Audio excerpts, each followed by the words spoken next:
Hey guys, welcome to another episode of Amber Unfiltered. I don't know what the fuck I'm gonna talk about in this video. I'm just kind of knocking them out today. But before I do that, don't forget to like, comment, and subscribe. Also, if you want to cash at me at Amber Unfiltered Show, that'd be greatly appreciated. So baby, I don't know. I just want to talk. I don't know what I'm gonna be talking about. I guess I should just catch y'all up where I am at. So I feel so fucking embarrassed. Actually, no, the fuck I don't. I don't feel embarrassed because I did what was right for me. And I realized I'm in a better space, like mentally too. So I told you I was taking 2 classes. I actually ended up dropping a class because it was too fucking much. It was too stressful. I was like not confident that I could like push out the remaining assignments. Honestly, I was so blown because I was like, bro, I only have 1 fucking month left. I don't know why I did 2. 1 month left, excuse me.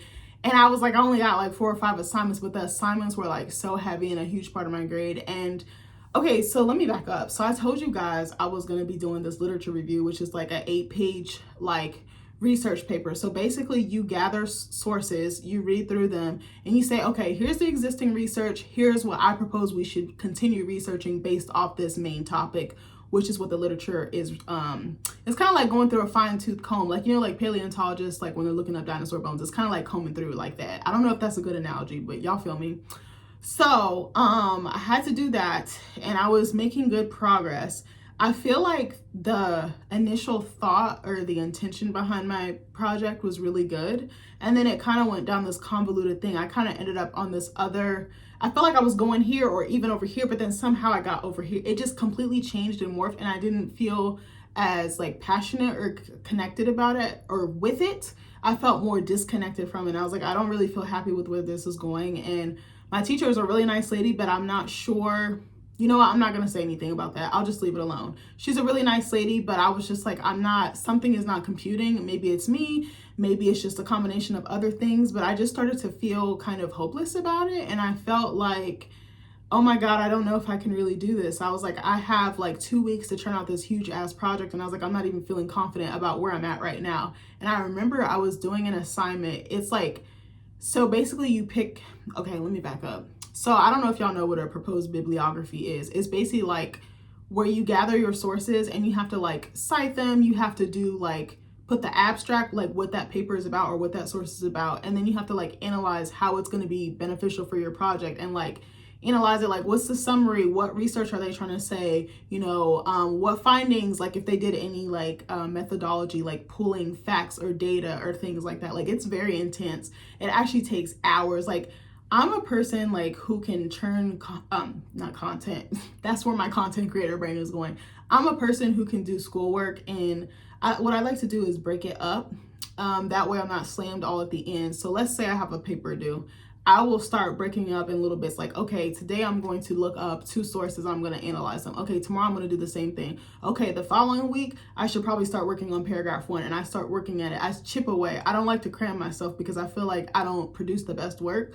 But for this class, it was the complete opposite. I was turning shit in the day of, the day after, like, and that is not me, but it was so hard and it was so time consuming. And with me working again now, like it's kind of hard because I work from 11 to 4. So it's like, I have either I can get up early before my shift, which baby, sometimes that'd be a struggle, or I can do it in the evening, but like my body be hurt because I'm on my feet and stuff all day. And actually I love my job, but it's like still hard, like, you know, to just have like energy when you just been like up and like physical all day. So I was like, okay, so I did my proposed bibliography, and basically for the following assignments, it was called like engaging sources. So you pick one of those sources and you really like do a detailed deep dive on it. That shit was making my brain hurt. The first one I did, I turned it in late. I was so embarrassed because I was like, this is not me, but I was really fucking struggling. And I was like, bro, something is just not computing. I know myself, I'm a smart person. I'm not the smartest in the room, but I know I'm smart and I can get anything done. And I'm confident that whatever I put my name on or behind, like I know it's gonna be top tier, like point blank period. But for some reason it just wasn't gelling. So then we had to do another one, but it was just like slightly different from the first one. Bitch, I was staring at the screen. Y'all remember on SpongeBob when he was like, he had like his little tongue out and he was like hammering and stuff, and then all he put was fucking the, but it was like the most ornate fucking the, like it had like the like ye old medieval script. Like that was literally me. I was like, bro, I can't fucking do this. Hold on one second. I need to drink some water. But I was like, baby, it's not given. And then I woke up, I was like waking up early trying to do it. And I was like, I'm so stressed. Like, I was literally crying. I was like, this is so fucking bad. And I was like, maybe I should just drop the class. So I think I checked my email, my student email, and it says something about like selective withdrawal where you won't get penalized. It's like you fill out a form and the school either says yay or nay, like the registrar's office or something like that. So I just did that and I said, I'll try again another semester. It's also hard because that class is so time consuming. And I told you I work on a journal as well. So it's like, they were competing like for each other, like the two duties were competing. I was like, bro, it was like weird. I was focused more on the journal. I'm like, baby, I need to be focused on this class. But I was like, I can't, like, I'm not 100%. So I was like, fuck this. So I ended up dropping it. I felt so fucking bad. I was like, bro, am I a failure? Like, my life is over. And I was like, you know what? Next semester, I'm just going to take regular classes, no honors classes. I was like, maybe I can revisit this in the fall and maybe just do one at a time because this one is so intense. And then I was like, or maybe I'll do it in the spring or like in the future semester. I was like, you know what? Because I wanted to do all my honors classes, like it just get them out the way, like boom, boom, boom. But I was like, no, I'll take my time. Maybe I'll alternate semesters. And also I added a minor to my degree. It's, I think it's called dynamic publishing. So it teaches you how to publish like in different mediums, like whether it's online, print, and things like that. And it's kind of neat that I'm working with the journal. What the fuck was that? I'm sorry. I heard some noise outside, but like, hopefully nobody ain't dead outside. But like, I was like, okay, I need to like calm down. So I told myself like next semester, I'm just gonna like keep it chill, keep it cute. I signed up, I'm so excited. I signed up for a poetry class and a folklore class. And I was like, baby, it's about to be lit. Like, I'm finding out that I have different mediums inside of me. Like, I thought I was just gonna be specific to like fiction and poetry. Baby, I've been doing all type of stuff. So let me tell you something else too. I haven't even really posted this online. I was gonna post it later, like when the actual publication came out. But I had a workshop for my creative writing class. So if you guys don't know, a workshop basically is you bring a piece to be critiqued by your peers and your professor, and you guys kind of talk it out. I don't know how each professor does it. They all kind of do it different. It's kind of supposed to be like seminar style. So you like sit in a circle, like all your desks are in a circle, and you just kind of hash it out and talk it through. Like, you kind of analyze, okay, the way my teacher did it was he actually timed us because there wasn't so many of us, but it's a short class. It's like an hour and 15 minutes, which is nothing, honestly. So how he did it was, I think he was like, okay, you guys can read a part of your story. Ooh, I should read a part of it. Oh my God, I just realized this. Hold on, y'all. I might actually read it for you because I actually fuck with this story. But basically I got my laptop here, sorry. So basically he was like, read a part of your story, like a third of a page. And we only had like 1,000 words, I think it was, or like 12, was it 1,200, 1,500? I don't fucking remember. But it had to be a fiction piece. And what was I finna say? After that, you had 8 minutes to, what the fuck was it? Oh, we had to talk about what it was about, like a quick summary, like a 20-second, 30-second summary, something like that, which is crazy word because I was like, how the fuck you sum up a story in 30 seconds? What was the timing for? He did 8 minutes for, was it questions? Was it, or comments, like what worked for the story? That's what it was. So it was, you had 8 minutes to talk about what worked for the story, and then 8 minutes to for your peers, to ask you questions, and you can like ask for feedback, like what can I do better, boom, boom, boom. So I did that, and I had to fly out of that bitch like a bat out of hell the day for mine because I had to go do a photo shoot for the journal I was on, and that joint was so fun. Like, it was mad fun. I work with all girls. They're all from different backgrounds, different majors. They were so cute. I was hyping them up. I was like, yes, baby. Like, all my girls, they're not mine, but the girls on my team, like, they're so lit. I just love working with them. I just love working with smart, badass, like funny fire women. But yeah, I'm trying to find the hold on real quick. I'm trying to find this damn piece. But anyway, 2 of my classmates, because we had 3 workshops, or 3 different, well, it wasn't 3 workshops. He did it over the course of 3 days. So he would do like 5 students one day, 5 students the second, and then 4 or 5 for the last, because we have like 15 people in our class or something like that. So I did mine on the last day because I knew I was going to procrastinate. So originally I was going to go one way, but then I read 2 sci-fi pieces from the first group of my classmates, and I said, this shit is so hard. I was like, yeah, baby, I'm going to go ahead and, I was like, yeah, I'm about to go ahead and make something sci-fi because I was just so inspired by them. Like, their stories were so incredible. Like, I don't even know how to describe them, but let me see. I'm trying to remember, what part did I effing read? Okay, let me tell you what my story was about, because this was the craziest fucking thing. I made this shit up because I was so blown, because I was like, I'm fucking sick of people asking me when I'm gonna have a kid. I'm not fucking ready. I know you're never ready, but I said I always wanted to get my degree, at least want to get my bachelor's. The other day I was kind of crazy and I was like, can you get your master's and be a mom, like a new mom, on Reddit? And I was like going down this deep dive of all these women talking about how they had babies and were knocking their like fucking PhDs out. So I was like, oh, that's kind of hard. But basically the story is called In Vitro, which I believe means in glass in Latin. It's like this girl, she's in this like dystopian world, and basically the women have to conceive a child by a certain age. They also have to take these fertility pills that are like sent through this like vacuum tube at their house. And the women do not get to pick who they don't get to pick who they end up with. So they have like assigned marriages. They have like this AI database that like puts their credentials in and they match them based on that. It's not like based on love or any connection or anything like that. So she gets matched with this guy. He's not bad, but he's just like very boring, very dry, like very safe. So little do we know, the main character, her name is Ender, and she's a Black woman. So she has been like, to hell with this. She's been spitting out the pills, hiding them in the back of their closet. Their house is like wired with like AI, like an AI like system. It's kind of like a Alexa or like a Siri. It's called Ava. And so she's been hiding them in the back of her closet. She made like this. What's interesting, this society is like high tech, but then there's some stuff that's like very old, like their newspaper system or like their media system is still like paper or whatever. So she made like a little envelope out of like the strips from the newspaper clippings or whatever. And she starts throwing them away. Well, come to find out, she's found out, and she gets sent to this corrective facility. All women who don't meet that, they have to have their first child by 28.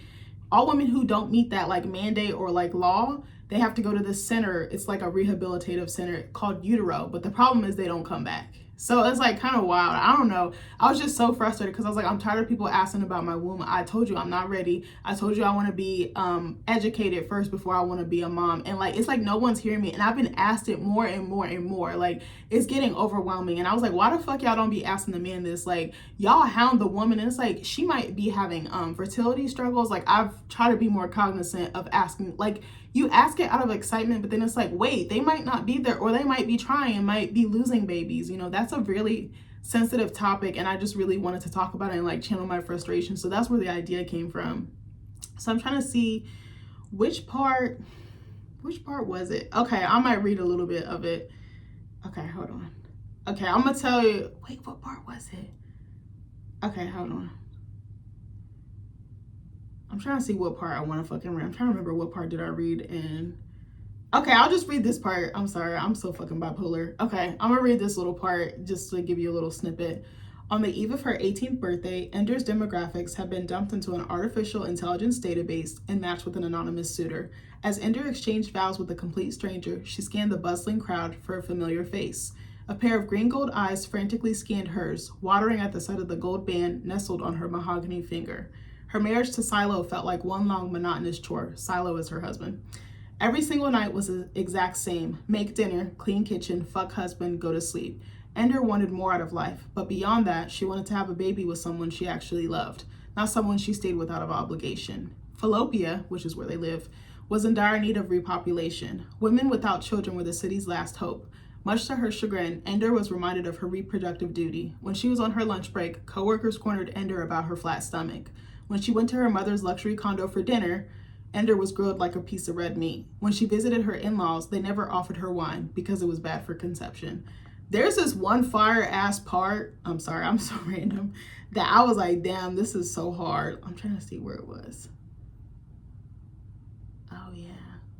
This part is so fire. Okay, I don't want to give it all away. But anyway, so I wrote this story for my class, and I was like, bro, I'm going to submit it. So the irony is, I told you I work on a journal at my school. Across the cubicle, because it's like a split cubicle, there's another literary journal, and it's sci-fi based. So they do like sci-fi, horror, fantasy. They do like poetry, short stories. So I was like, fuck it, I'm going to submit this story. And I was like kind of apprehensive because I was like, I don't know if this story might rub people the wrong way, because it's implied that, damn, I don't want to give it too much away. It's implied that she basically has to have this baby against her will. Not, I don't want to say R-worded, but like I guess it's kind of border on that line, but I don't say it. It's kind of like more left to the reader's imagination and left open-ended. So I submitted it and I was like, I don't know if this story is too much. I was like, it might be overwhelming a little bit. And I submitted it and bitch, it got published. I was like, I know you McLion. So over the weekend I was editing it and I fucking hate editing with a passion. I was like, can I pay somebody else to do this?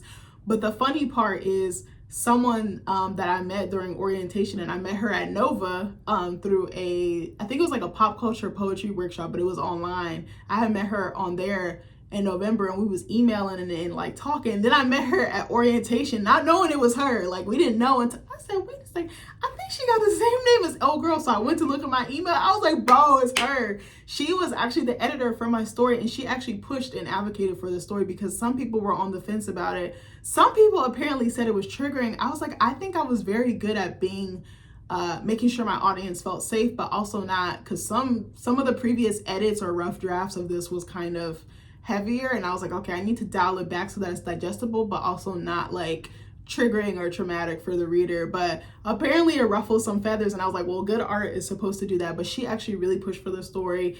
The edit she gave made it much stronger, even though I didn't think that at the time. But now I'm like, all right, I'm proud of myself for doing this. Bitch, I was up till midnight working on the story because I procrastinated and waited until the day that it was due. It was due like 11:59 on Friday, bitch. I turned it in at like 11:47. I was like, I know I'm going straight to hell. But then me and Nick went to fucking Taco Bell and wait, was it Wendy's? We tried to go to McDonald's, them bitches was closed.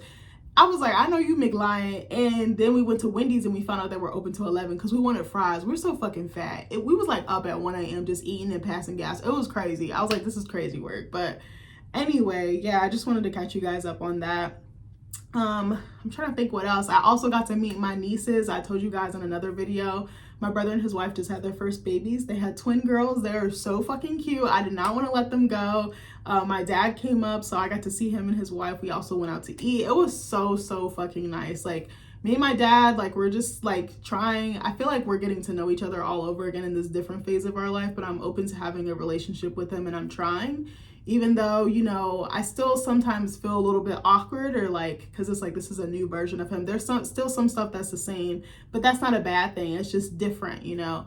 But I can tell that he's trying to do the work, so I'm like, I'm going to give him grace there. But we just be kicking it, and it was just so nice holding my nieces. Like, I like literally was crying. I was like, I can't believe my brother had a baby, not just one, but two. But they were so precious. Their hair, like, I was brushing one of their hair and she was just like sleeping in my arms. They looked like little burritos. Like, it was so cute. They had them like wrapped up in their swaddle, and I was like, I really love being an auntie. I was like, I'm really an auntie like 4 times over. I was like, I got 3 nieces and 1 nephew. Like, I think, not in a bad way, I think it's different being an aunt to like through marriage. Like, you know, and I love them to pieces. I love all of them, but it's like very different when it's your actual blood family, because my in-laws are my family. They're another part of my family. But seeing your sibling that you like almost feel like you raised, or like has something to do with their growth or their development, it's just so interesting. And they're really good parents. I was like, I'm probably biased, but you can just tell they give their all to those little girls. And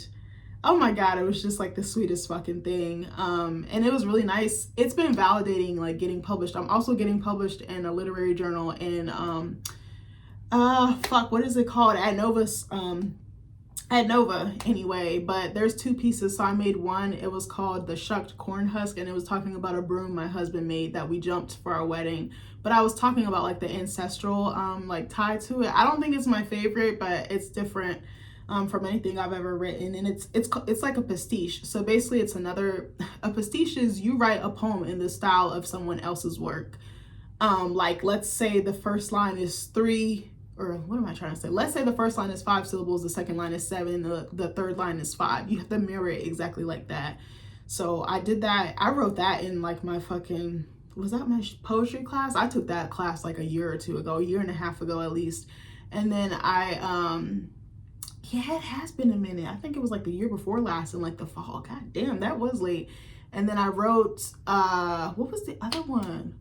What was the other one? Oh, I wrote a microfiction piece, which I've never fucking done before. That joint was so hard. So it's like 100 words or less. I'm gonna see if I can find it real quick. Hopefully I don't fucking run out of storage.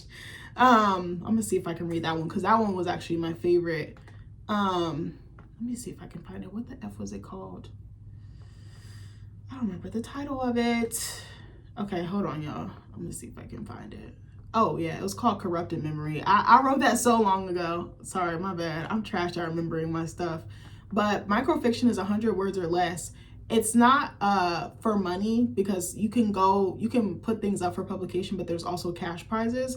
But I was like, publication is great. I don't necessarily, now I'm trying to think, okay, it's not always about winning money, just getting my work out there as many times as I can, because you never know whose eye you might catch and who might want to connect with you, later. Even my job, like, we meet so many creative people. It's insane. It's like a creative, like, haven or hub, like a little beehive. Like, we be meeting filmmakers, screenwriters, photographers, like, just so many, in like a varying like races and backgrounds. Like, it is so cool. Like, we met this Black lady who's been like a screenwriter for like 20 years. Like, insane. Actually, one of my coworkers is like a up and coming he wants to make films, but he writes them. And I've been nagging him. I'm like, bro, you need to go back to school. And I was like, we're both in the right place, because I think we're going to make some connections and really take off. And I was like, I could see myself doing like a book signing here, like in a couple years or whenever my muse will bless me. But I wanted to read this to you.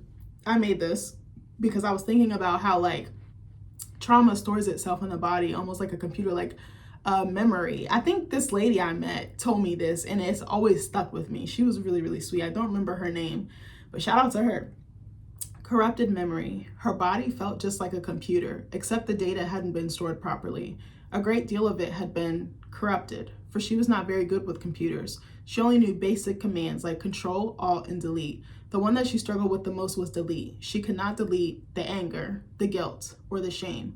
All of it lingered in the mainframe, consequently compromising her hard drive.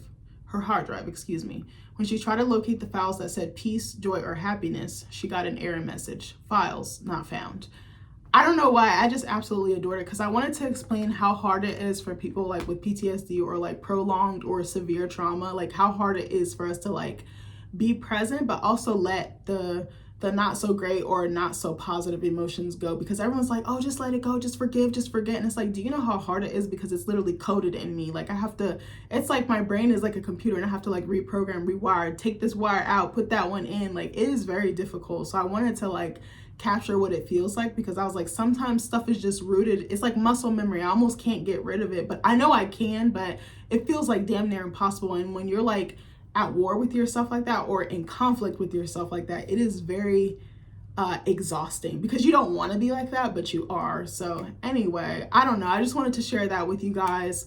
I'm still in my one class, my creative writing class, which has been virtual for the last couple of weeks, but I'm like, all right, that's cool, because now I don't gotta waste gas. But anyway, yeah, I'm just like, I think I'm doing a little bit better. I've kind of been like in a up and down a little bit, but I hope you guys are doing well. I hope that whatever, I said this in another video, whatever opportunity you're waiting for, you're going after, I truly hope that you get it. I hope that you guys find that happiness or that peace that you're looking for. And I love you guys, and I'll see you in the next video. Bye.